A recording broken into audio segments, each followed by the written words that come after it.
there but for the grace of God, which is extraordinary. Look at the house behind us, and if you want to get a sense of how it could have been.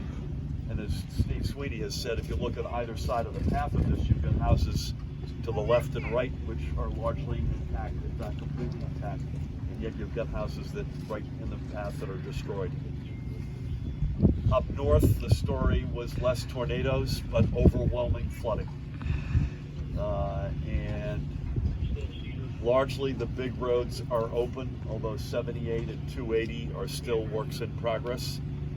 And there are a lot of off-ramps and other road challenges that we still have before us.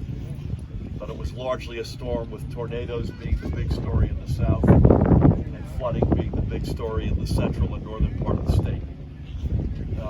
And this is going to take us some time to dig out of, there's no question about it. And I want to just say on behalf of all of us, we're going to stay here and be by the side of the residents and the small businesses that have been impacted so severely.